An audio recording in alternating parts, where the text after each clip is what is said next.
A graça e a paz do Senhor Jesus sejam com todos. Vim mais uma vez fazer este quinto vídeo. Esse é o quinto vídeo de uma série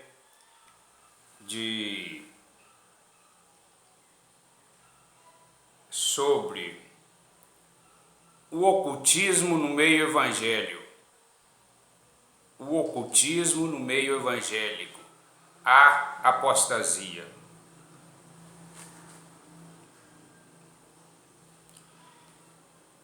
Este vídeo de hoje é fundamental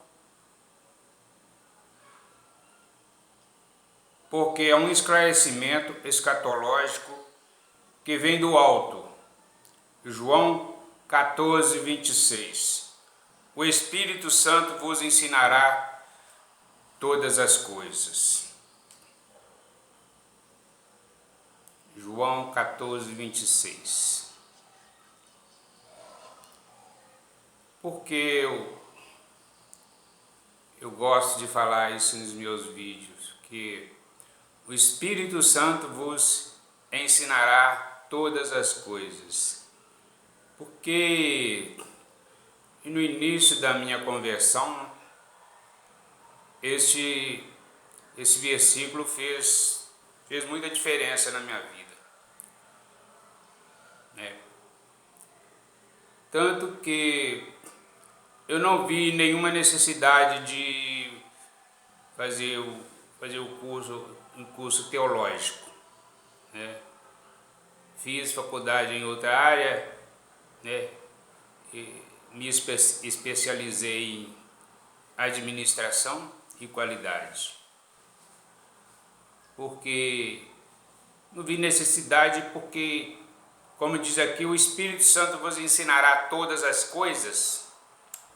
Então, a respeito de coisas do alto espirituais, é principalmente com Ele, com o Espírito de Deus, né, que haveria de vir e habitar em nós. Não é isso? A promessa do Senhor Jesus, né, que viria o Espírito Santo que estaria convosco todos os dias, né, e o Senhor Jesus também.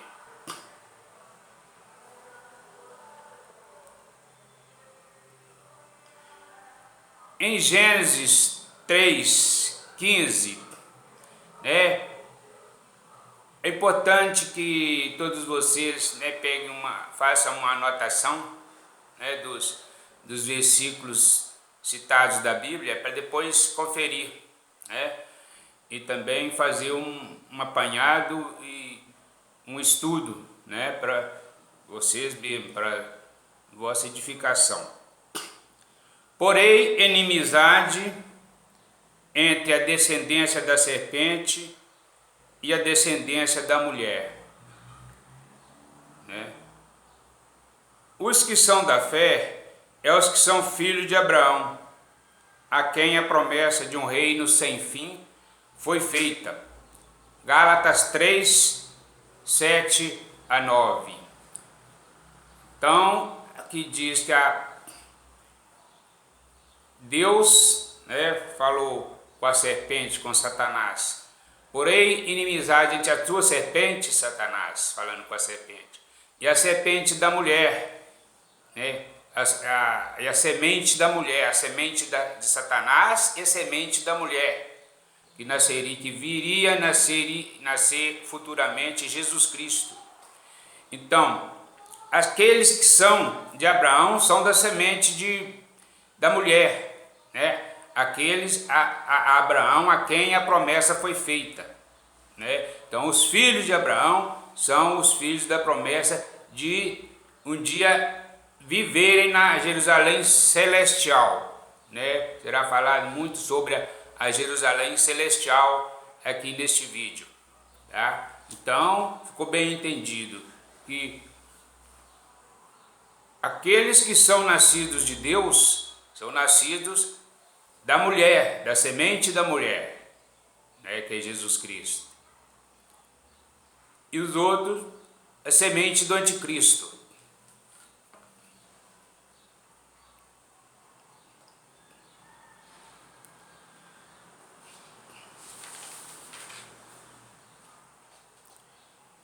Estar fundamentado de acordo com o ensino do Espírito Santo nos coloca nos trilhos, nos dando uma visão transparente, clara e objetiva dos eventos que transcorrem os últimos dias do homem na terra. Não fiz este trabalho para agradar a homens. Jesus Cristo, João Batista e nenhum dos profetas agradaram a homens, mas, pelo contrário, os denunciavam, chamando-os de hipócritas e maus. Primeiramente, estou fazendo esta introdução, depois o resumo e, posteriormente, o desenvolvimento. E você, para melhor absorver estes conhecimentos, deverá anotar os versículos e conferir na sua Bíblia. Porque a fé numa mentira não liberta, mas é o conhecimento da verdade que nos liberta. João 8, 32. E assim, é assim que teremos a verdadeira visão do futuro, pois o Evangelho é quem elucida o Antigo Testamento e o Apocalipse. Em Gálatas 5:16 está escrito: portanto, andai pelo Espírito, e não haveis de cumprir a cobiça da carne. 1 João 2,17. O mundo passa e a sua concupiscência, mas aquele que faz a vontade de Deus permanece para sempre. Não ameis o mundo, nem o que há no mundo. Se alguém ama o mundo, o amor do Pai não está nele. 1 João 2,15. É próximo ao 1 João 2,17, né? É bem próximo.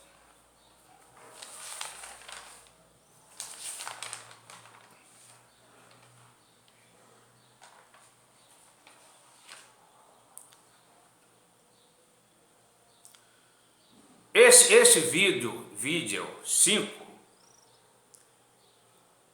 desvendará praticamente tudo o que eu tenho definido nos 4 vídeos anteriores sobre esse tema, né? O ocultismo no meio evangélico, né? 2 pontos, a apostasia. Aqui levo meu abraço ao Alfredo Paulo, né? Destes canais, né? O canal do Alfredo Paulo, ao Hernandes de Belo Horizonte, ao Jardel do Ceará, ao Augusto Nicodemos, ao Rômulo e outros que vêm somar nestes últimos dias aqui na terra. Pois Deus está pondo em pratos limpos seus propósitos aqui na terra.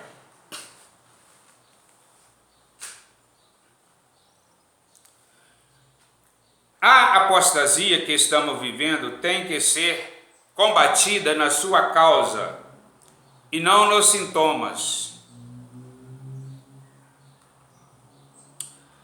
A causa é que o judaísmo tem se infiltrado no meio cristão com seu Talmude cabalístico, levando as cúpulas das principais denominações no Brasil e no mundo a estarem comprometidas com a maçonaria, a qual os judeus sionistas fundaram. São igrejas como a Católica, Congregação Cristã do Brasil, Assembleia de Deus, Batistas, Presbiterianas, Universal, Adventista, Jeová, os Mormons, Igreja Mundial, Plenitude, da quais eu tenho observado e tenho até passado por muitas dessas denominações.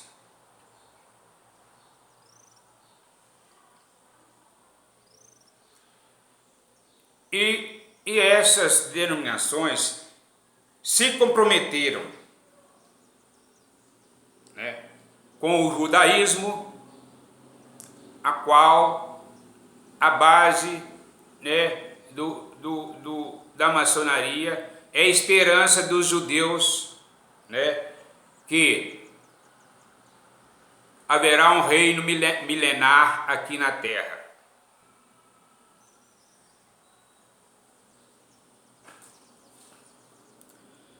Ao se contaminarem com esta religião judaica, herdaram a ganância do deus Mamon, a adoração ao dinheiro. Por isso, os pequeninos do Senhor foram abandonados à sua sorte e estão à mercê de lobos e mercenários que fazem negócio do povo de Deus.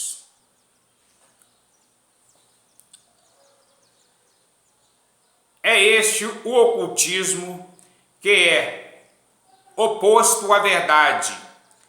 E tudo começou lá no jardim do Éden, quando a serpente falou para Eva. Em Gênesis 3:1. É assim que Deus disse: não comereis de toda árvore do jardim?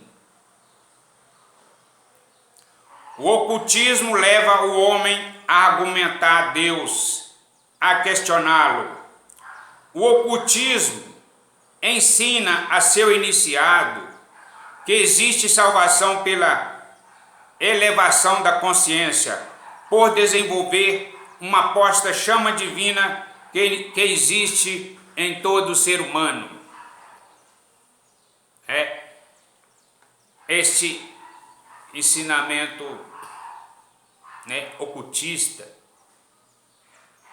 que vem da gnose, né, da maçonaria, do espiritismo, da Rosa Cruz, né, dessas ordens secretas, né, e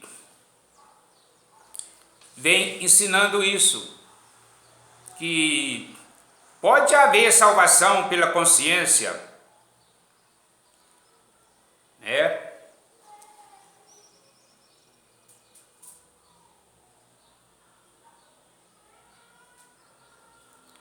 Mas é muito simples. A gente vê que isso é uma grande mentira. Que Satanás tem trabalhado em cima disso. Pois em Romanos 3:23 está escrito: todos pecaram e destituídos estão da glória de Deus. Todos estão separados da glória de Deus. Todo homem já nasce no pecado, já nasce escravo do pecado, já nasce contaminado. Tanto que o único homem que pôde salvar a humanidade foi um homem que não nasceu de uma contaminação de um homem ou uma mulher, mas por obra do Espírito Santo, né? Jesus Cristo. Então, a palavra de Deus diz que estávamos todos mortos em delitos e pecados. Mortos, né?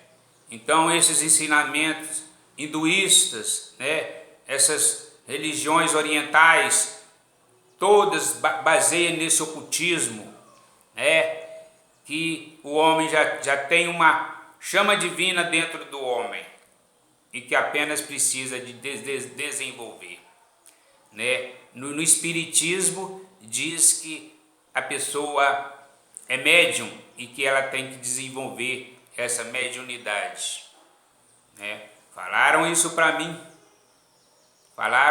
mim, mas graças a Deus eu conheci o Evangelho, a verdadeira fé, né? Eu conheci a verdadeira fé.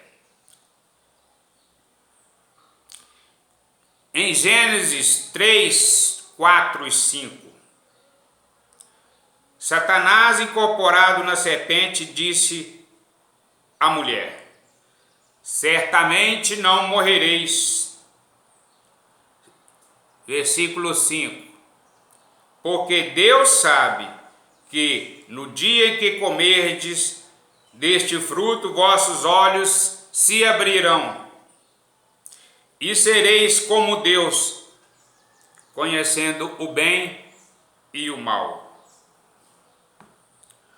O ocultismo é o suposto livre-arbítrio com o qual Satanás hoje usa as ordens secretas para se opor a Deus e divinizar os homens. É o que eu já tenho falado, é o que eu já tenho explicado, né?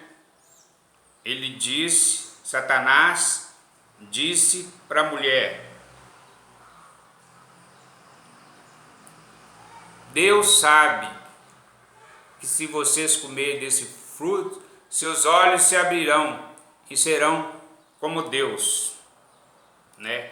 Aí é a base de todo o ocultismo, que é se opor a Deus.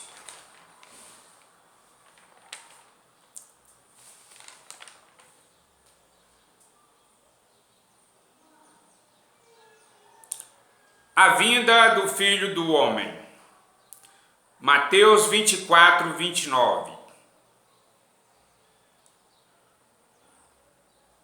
Mateus 24, 29. Logo depois da tribulação daqueles dias, escurecerá o sol e a lua, né? Está falando, né, que aqui está falando sobre a grande tribulação, que escurecerá o sol e a lua, né, e as coisas, né, o próprio fim do mundo já estará acontecendo aqui, ó. Escurecerá o sol e a lua, é o último dia já aqui, né, no 29. Então podem ir lá no 29 e conferir, a ler ele todo, né? No 30, então aparecerá no céu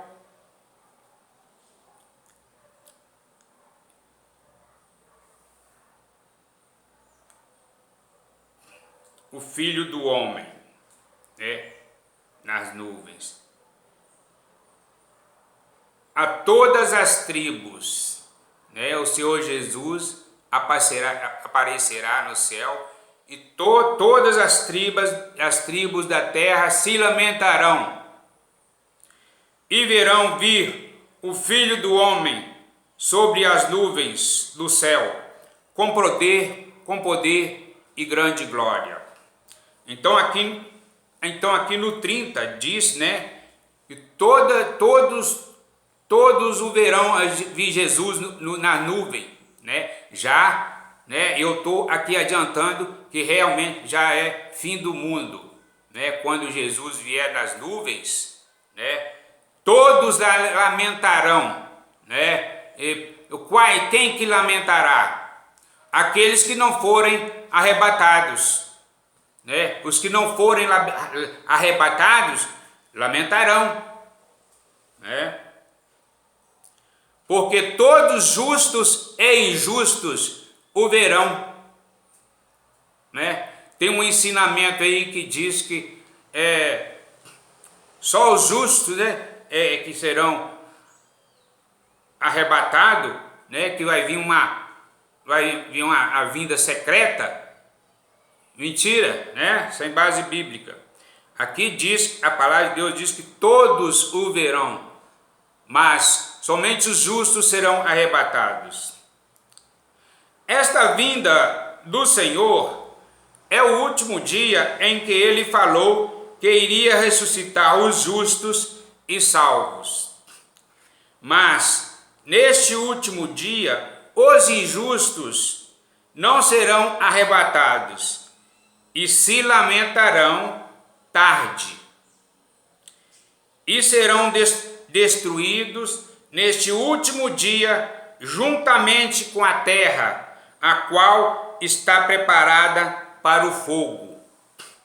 Segundo a Pedro 3,17. Os céus e a terra que agora existe estão preparados para o fogo, para o juízo final e destruição dos homens ímpios. Quem não for arrebatado na segunda vinda do Senhor, serão destruídos junto com a terra, justamente no último dia. Não há dúvida alguma. Está bem claro, porque todos lamentarão. Aqueles que não forem arrebatados, né?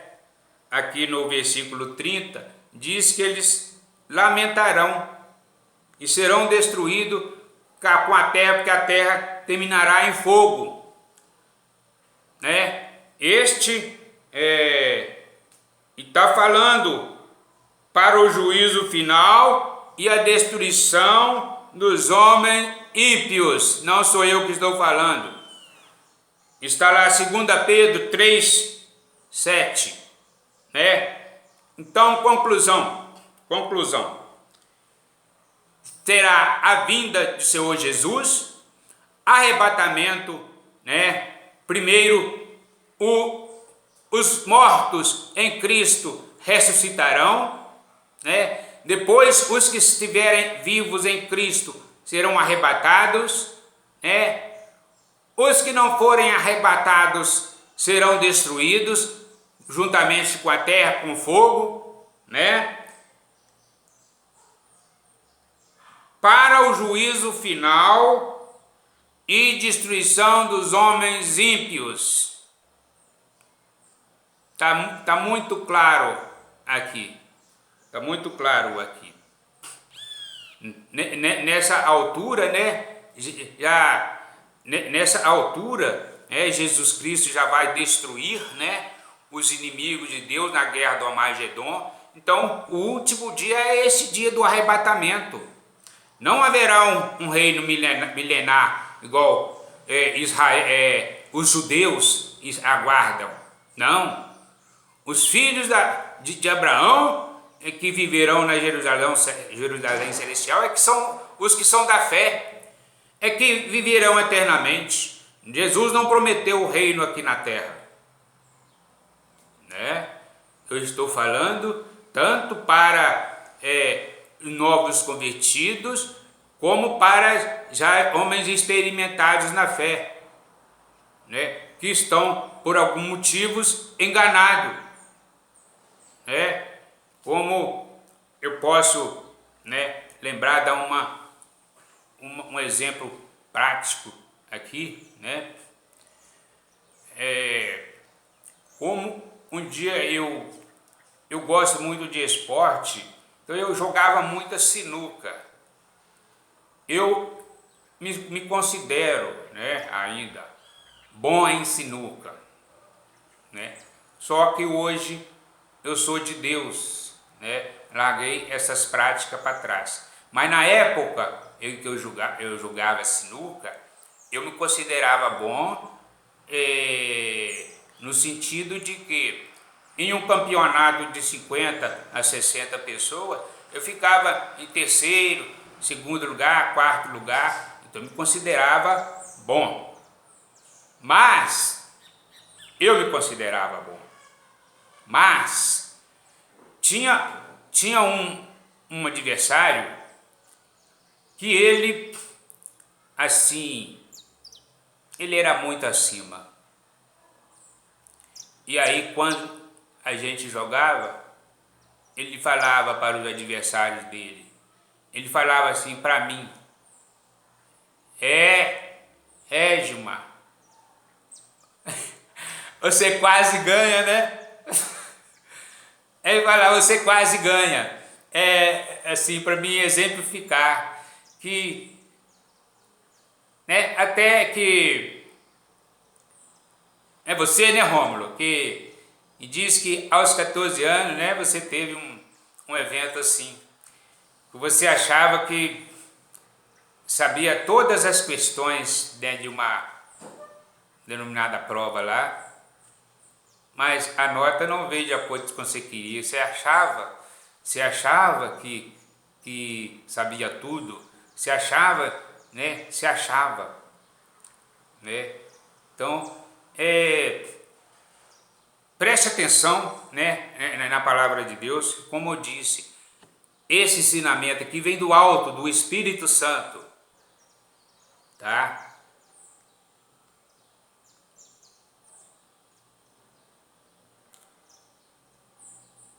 Mas em Mateus 24, 31, diz que Jesus enviará seus anjos com clangor de trombetas, os quais lhe ajuntarão todos os escolhidos desde os 4 ventos da terra, né?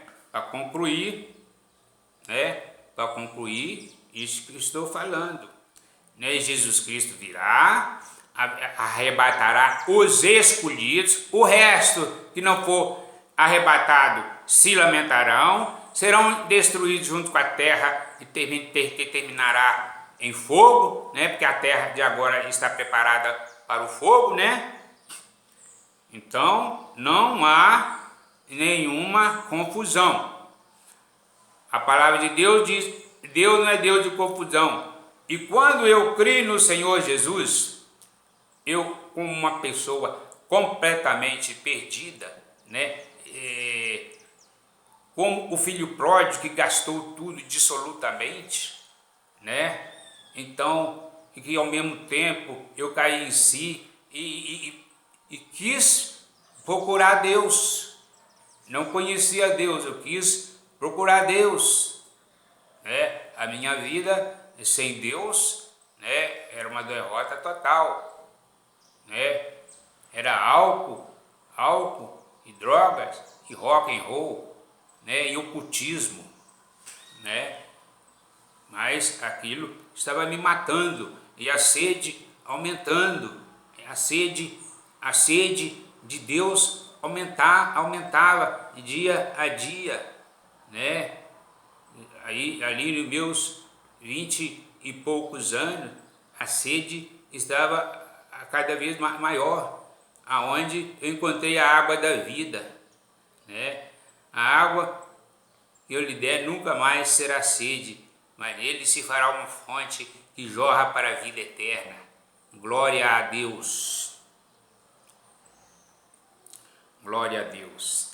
Então, podemos ver que em João 5, 28, 29,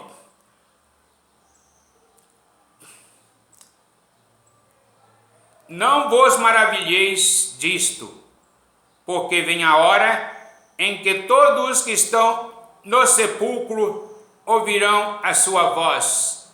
Então todos ressuscitarão, todos, os justos para a vida eterna e os ímpios, os injustos para a condenação eterna. Tudo neste último dia. Que Jesus Cristo disse: e eu o ressuscitarei no último dia. Este último dia aqui do arrebatamento, o juízo final, acontecerá tudo no mesmo evento, tudo no mesmo evento. E a vida eterna é essa, crer em Jesus Cristo. Essa é a vida eterna. E em Romanos 10, do capítulo, do versículo 11, 10, 11, diz: essa palavra veio para mim assim, e aquele que nele crê nunca será confundido. E eu creio no meu Senhor Jesus, e eu não estou sendo enganado, nem passando enganação nenhuma para vocês. Eu creio nisso que eu estou passando, nisso que eu estou revelando aqui para vocês. O meu Deus, o meu Senhor me revelou, e eu de alguma forma não posso estar enganado, que eu não busquei isso em nenhuma fonte errada. A fonte é do alto, e a fonte, que Jesus diz: e da água que eu lhe der nunca mais terá sede. Essa fonte, Jesus Cristo.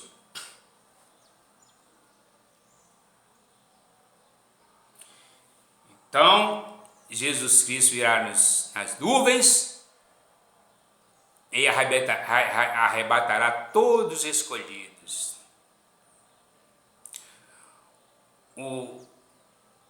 Os que estão no sepulcro ouvirão sua voz, uns para a vida eterna e outros para a condenação eterna, juntamente com os injustos que ficaram na terra e foram destruídos, morrerão também, e vai estar diante do juízo final, tudo num evento só.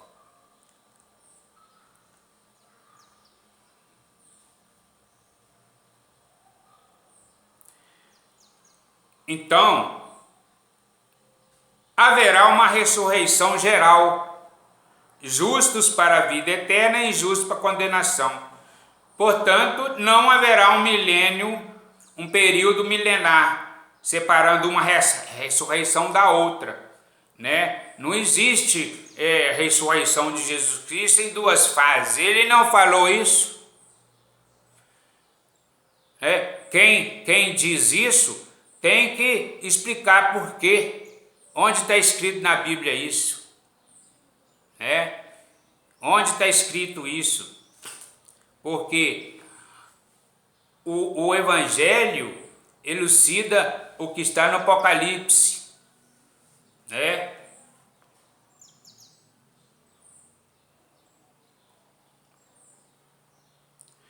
Então está nestas passagens muito claro que neste único evento, que é o último dia, a qual Jesus falou que ressuscitaria os salvos, haverá a ressurreição dos que morreram em Cristo primeiro. 1 Tessalonicenses 4, 13 a 17. E os que estarem em Cristo vivos serão arrebatados. Portanto, essa aqui é uma passagem, 1 Tessalonicenses 4, 13 e 17, é um versículo isolado, apenas explicando que é um versículo isolado explicando para nós que somos salvos que os que morreram em Cristo ressuscitarão primeiro e depois nós seremos arrebatados. É um capítulo isolado explicando apenas isso. Não tem maneira nenhuma de que juntar essa passagem com outra passagem para justificar um outro contexto. Portanto, em Mateus 24, 29 e 44, como em 1 Tessalonicenses 3, 17, Deus está usando o apóstolo Mateus e Paulo para alertar os salvos de Jesus da sua vinda. Aqui Deus está usando o apóstolo Mateus e Paulo para alertar os salvos por Jesus da sua vinda. Deus está falando à igreja, mas não quer dizer que os ímpios não serão destruídos neste último dia, que é o arrebatamento da ressurreição dos mortos em Cristo, para a vida e a ressurreição dos ímpios para a morte eterna, que é a segunda morte. E também, automaticamente, estes eventos se concluem no juízo final. Então não há mais mistério, nem segredos, porque o Deus a quem servimos é da luz e a tudo traz a luz através de seus servos, os profetas. Não existe na Bíblia nenhum lugar que fala da vinda de Jesus em duas fases, e nem que haverá um reino milenar. A promessa são de vida eterna para os justos e lago de fogo para os injustos. A história dos dispensacionalistas, das duas fases da vinda de Jesus, do reino milenar na terra, é coisa do que está escrito lá em Romanos 1, 22, 24. Né? É coisa que daqueles que, dizendo-se sábios, tornaram-se loucos. Né? Isso é o fermento dos fariseus que Jesus já falava, né? Os das sinagogas de Satanás, que Jesus já nos alertava os seus discípulos. Né? E isso aí, vieram e até hoje estão contaminando, né? A todos.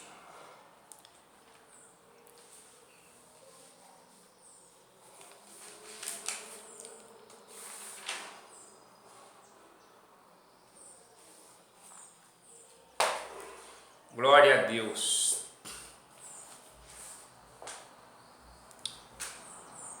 A segunda vinda será seguida imediatamente pela ressurreição geral, o julgamento de todos os homens e a consignação de todos para seus estados futuros e finais. Não haverá período de transição, nenhum reino terrestre e pessoal de Cristo, nenhum milênio. Estes eventos se seguirão em sequência rápida, sem qualquer período de tempo interveniente que se possa notar. Em suas cartas, Paulo confirma simultaneidade da ressurreição dos justos e os injustos, ao declarar que os santos, vivos ou não, receberão seus corpos gloriosos e a vida eterna, justamente no dia final. O dia da ira e da manifestação do juízo de Deus, o qual recompensará cada um segundo as suas obras, a saber, a vida eterna aos que com perseverança em fazer o bem procuram glória, honra e incorrupção, mas indignação e ira aos que são contenciosos e desobedientes à verdade e obedientes à iniquidade. Romanos 2, 5 a 8. Se os que procuram santidade receberão seus corpos incorruptíveis somente no dia do juízo final, fica claro que o arrebatamento ocorrerá neste dia e não 1000 anos antes dele. Quando Deus se assentar para esse grande julgamento, todo o universo terá desaparecido e haverá novos céus e nova terra. E vi um grande trono branco, e o que estava sentado sobre ele, de cuja presença fugiu a terra e o céu, e não se achou lugar para eles, e os mortos foram julgados. Apocalipse 20, 11 e 12. Evidentemente, depois disso, não haverá qualquer espaço físico para transcorrer um reinado milenar terrestre. Portanto, depois do arrebatamento da igreja, haverá apenas duas condições existenciais: o lago de fogo e a Jerusalém celestial. E vi um novo céu e uma nova terra, porque já o primeiro céu e a primeira terra passaram, e o mar já não existe. E eu, João, vi a santa cidade, a nova Jerusalém, que de Deus descia do céu. E ouvi uma voz do céu que dizia: Eis aí o tabernáculo de Deus com os homens, pois com eles habitará, e Deus limpará dos seus olhos toda lágrima, e não haverá mais morte, nem pranto, nem clamor, nem dor. Apocalipse 21, de 1 a 4. A destruição da morte. A destruição da morte. Então podemos ver aí que existirá, apenas duas condições existenciais, o lago de fogo para os injustos, para os ímpios, e a Jerusalém celestial, para os justos, que é essa cidade celestial que vem descendo do céu, aonde habitará a justiça, onde habitará o sol da justiça, aonde Jesus Cristo será a luz, não precisará de sol, porque Jesus Cristo será o sol da justiça, na vida eterna, não no reino milenar aqui na terra.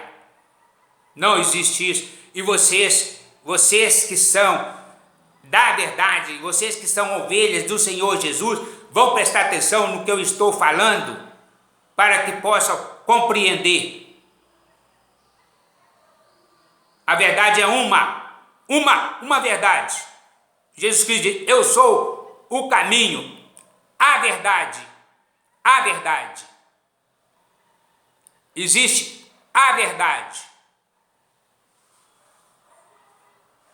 Quem é sincero e verdadeiro vai acompanhar esse vídeo para compreender por que eu estou afirmando esta verdade.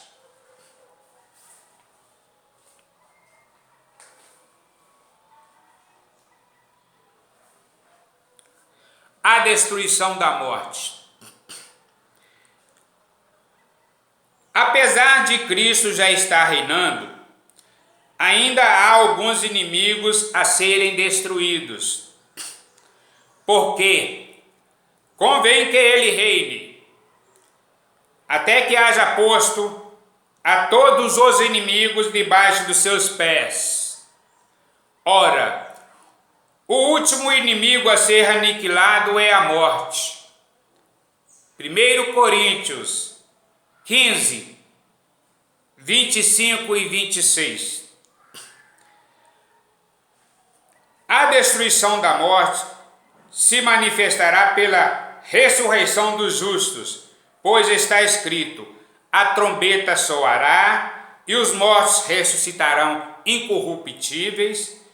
Quando isto que é corruptível se revestir da incorruptibilidade, e que isto que é mortal se revestir da imortalidade, então cumprir-se-á a palavra que está escrita: tragada foi a morte na vitória. 1 Coríntios 15, 52, 54. Estas passagens mostram que Jesus reinará até que os mortos em Cristo ressuscitem.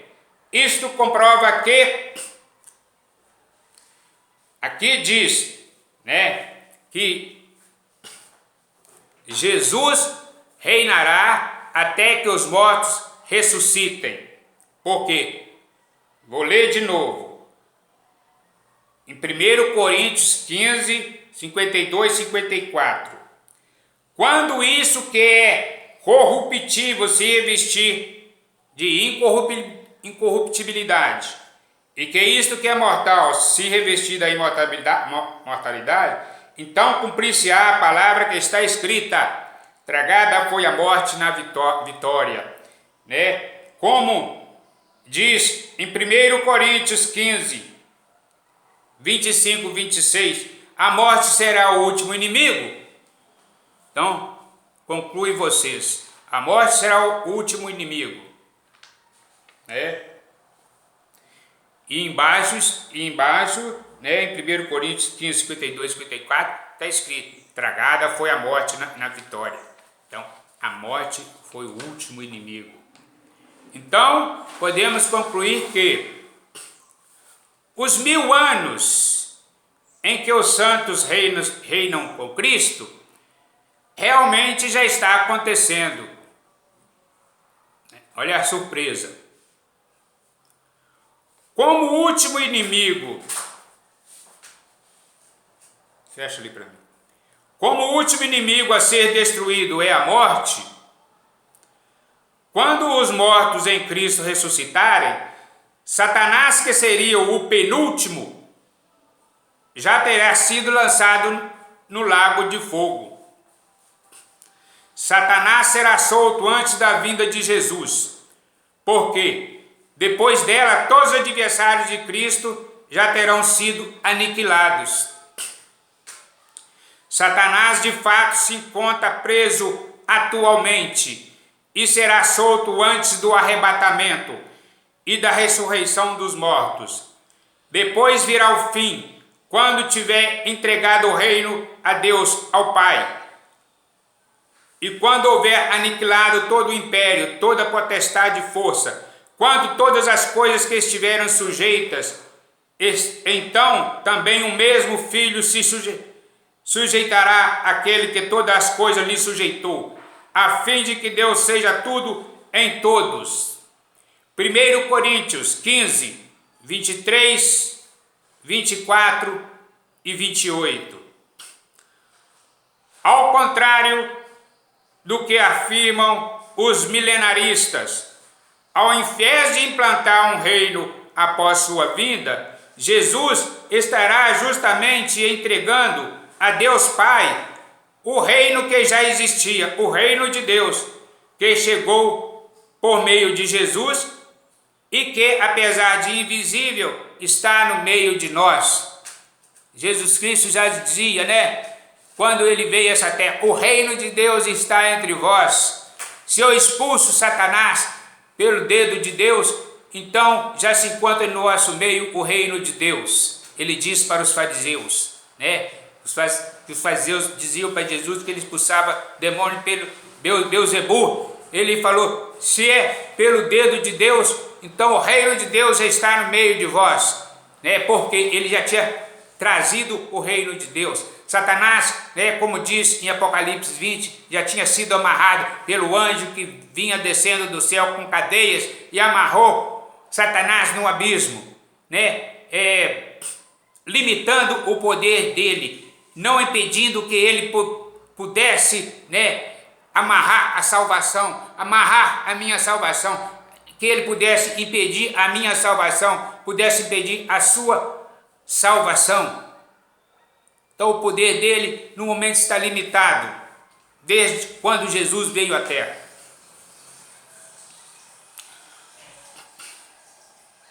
O que já aconteceu? O fato da descrição do milênio encontrar-se no final do Apocalipse não é indício de que este período acontecerá após a vinda de Cristo, pois o livro em questão não se encontra em ordem cronológica.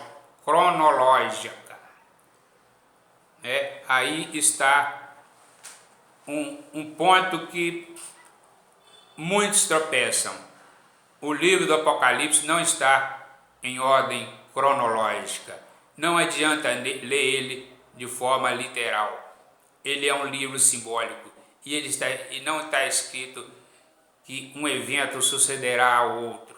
Não é em ordem cronológica. Um evento não sucederá ao outro. De forma que Apocalipse 20, nas últimas páginas da Bíblia, fala que da vinda de Jesus, né? Da vinda do anjo, né? Que amarrou Satanás, né? Lá nos últimos capítulos da Bíblia já falava no início do Evangelho.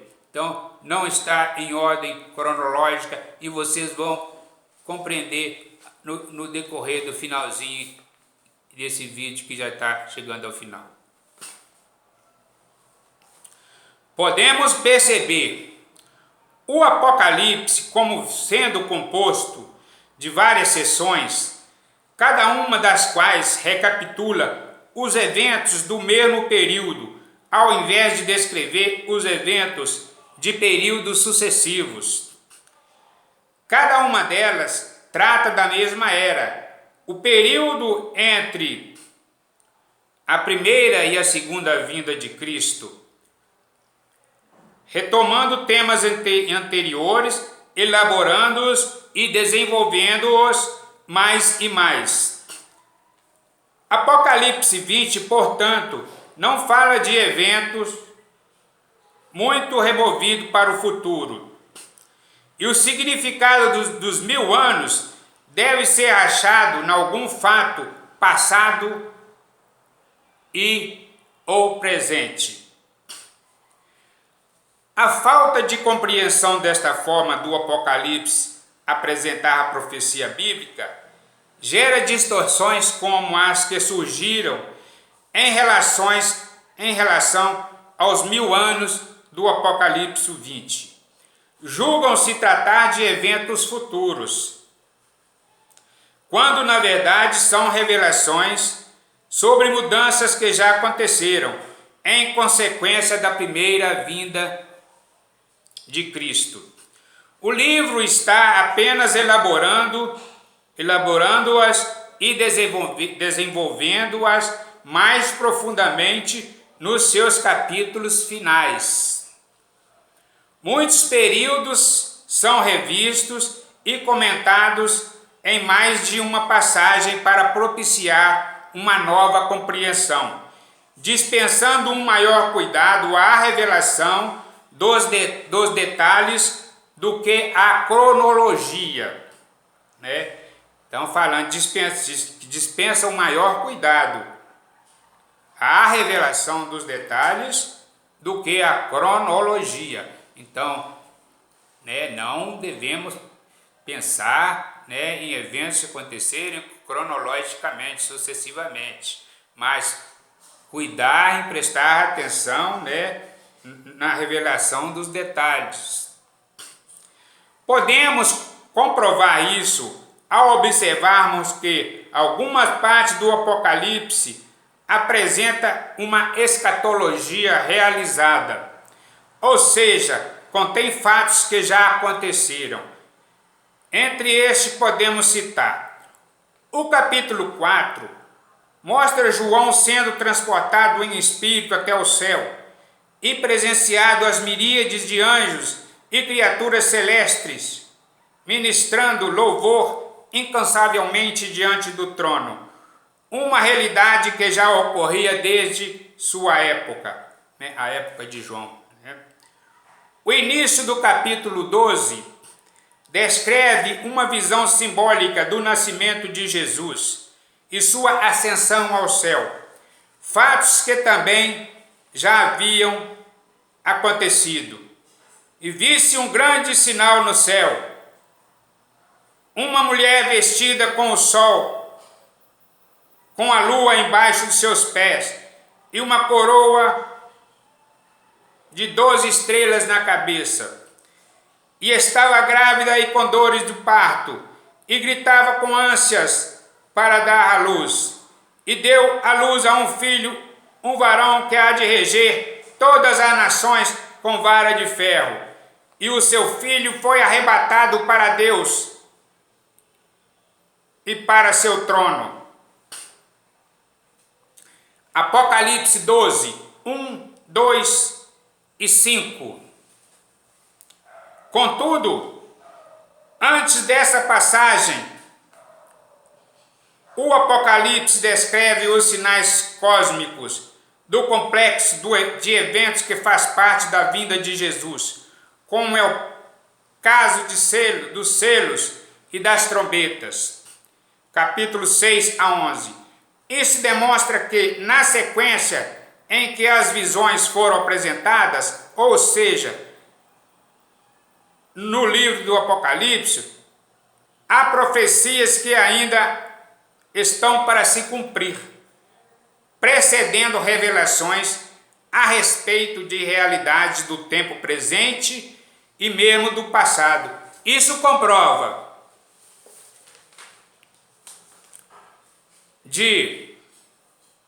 que, de fato, o Apocalipse não se encontra escrito em ordem cronológica.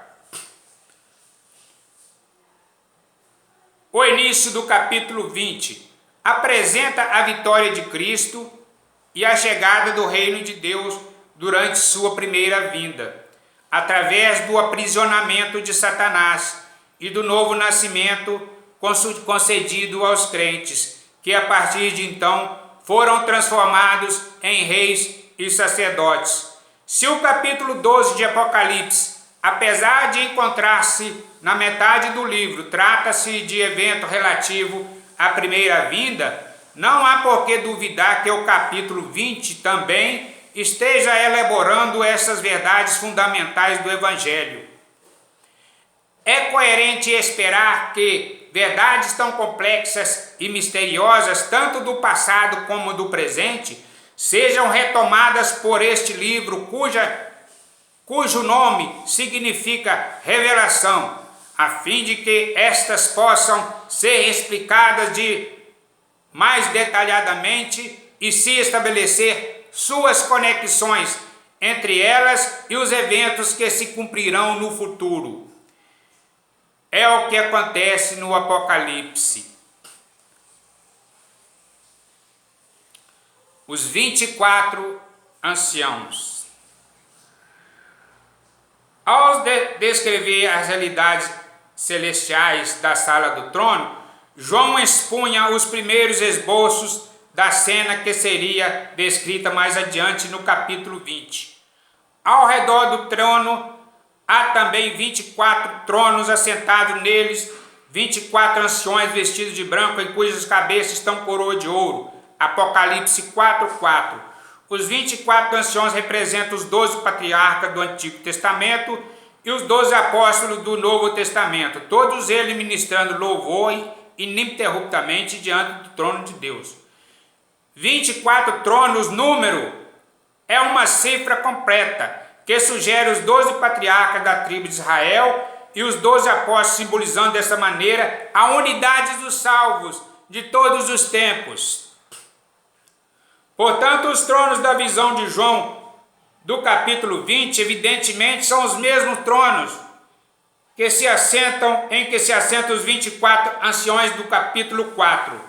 Por outro lado, as almas que ele contemplou, vivendo, reinando com Cristo durante os 1000 anos, encontram-se nas mesmas condições existenciais em que se encontram os 24 anciões, unindo-se a eles simbolicamente com as almas dos santos que são salvos, tanto os salvos do Antigo quanto do Novo Testamento.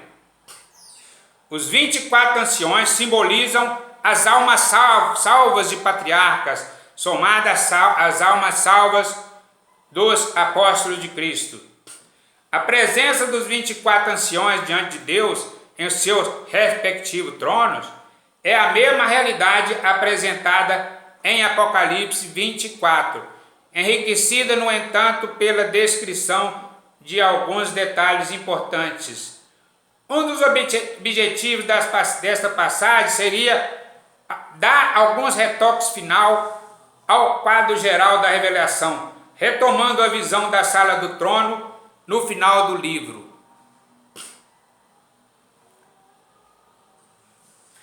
E vi tronos e assentaram sobre eles a quem foi dado o poder de julgar. E vi as almas dos que foram degolados pelo testemunho de Jesus e pela palavra de Deus. E viveram, reinaram com Cristo por 1000 anos. Apocalipse 24.